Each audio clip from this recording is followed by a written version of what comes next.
ქალბატონო ირინა, ეხლა ეხლა ქალბატონმა მამისა მახსენა, რომ ეს არ არის მხოლოდ პროცენტებზე, ხო? თქვენ ხართ ფერმერ ქალთა ასოციაციის და ფერმერთა პროფკავშირის წარმომადგენელი და ძალიან კარგად იცით რა ხდება აი ამ კუთხით. აი, რამდენად წაეხმარება ქართველ ფერმერს, ქართველ მეწარმეს სახელმწიფო ბანკის შექმნა. ამას რატომ გეკითხებით, იცით? ასეთი მცდელობა თითქოს და ჰქონდა ხელისუფლებას, როდესაც შეიქმნა საინვესტიციო ფონდი. თუმცა სად არის დღეს ეს საინვესტიციო ფონდი, სად წავიდა ის მილიონები, შეიძლება მილიარდებიც კი. აი თქვენ როგორ ფიქრობთ, იქნება კი გამოსავალი აი სახელმწიფო ბანკი?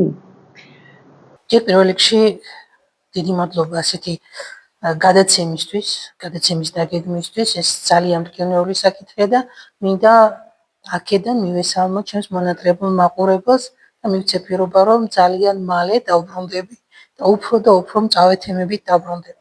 ახლა რაც შეეხება დღევანდელ თემას, რაც შეეხება სახელმწიფო ბანკს.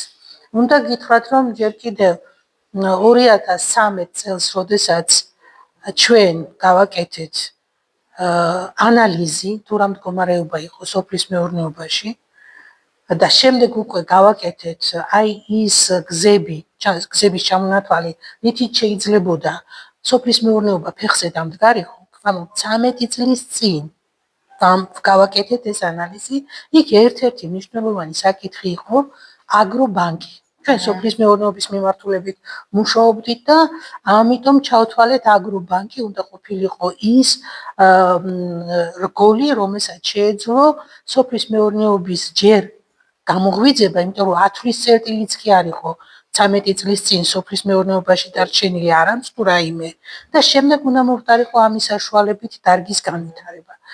სამწუხაროდ არ იქნა ეს გათვალისწინებული, ეს შეთავაზება ჩვენი რაღაცები კი იქნა გათვალისწინებული, მაგრამ არა იმ ფორმით, როგორცაც ჩვენ ვთავაზობდით, არამედ როგორც ბატონმა ზვიადიმ თქვა, თავისებურად გადაკეთებით და სხვანაირად.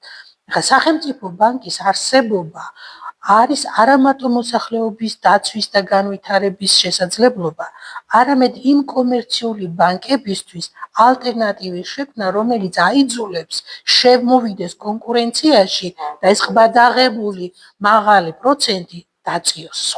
სხვა გამოსავალი არ არის. აბსოლუტურად ვეთანხმები ბატონ ზვიადს, რომ ყველაფერი, რაც კი სახელმწიფო საჯარო სამსახურს ეხება, ეს პედაგოგები იქნებიან თუ მნიშვნელობა არ აქვს სახელმწიფო სტრუქტურაში დასაქმებულები, ყველამ უნდა თავი მოიყაროს აუცილებლად სახელმწიფო ბანკში.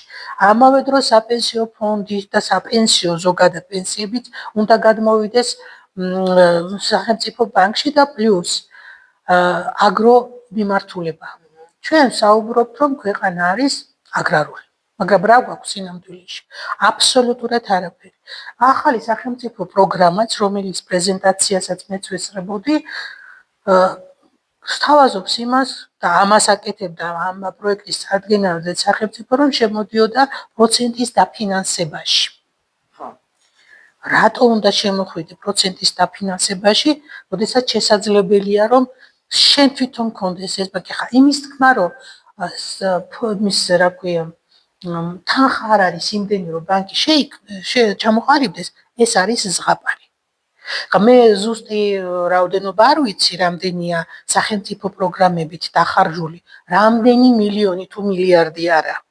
და ზოგიერთი პროექტი მართლაც პროგრამა იყო ძალიან კარგი და კარგად განვითარდა, მაგრამ დიდი ნაწილი იმის გამო, რომ არ არსებობდა მონიტორინგის სამსახური, არ აქცევდა ყურადღებას აი ეს გაცემული თანხები, როგორი ხარჯებოდა, რა შედეგი დაიდო, არსებობს თუ არა საბოლოო ჯამში გაშენებული ბაღები, რაშიც ეს თანხები დაეხარჯა, აი სწორედ იმის საფუძველს გვაძლევს, რომ ეს თანხები უნდა მიმართულიყო პირდაპირ ბანკის დაფუძნებაზე.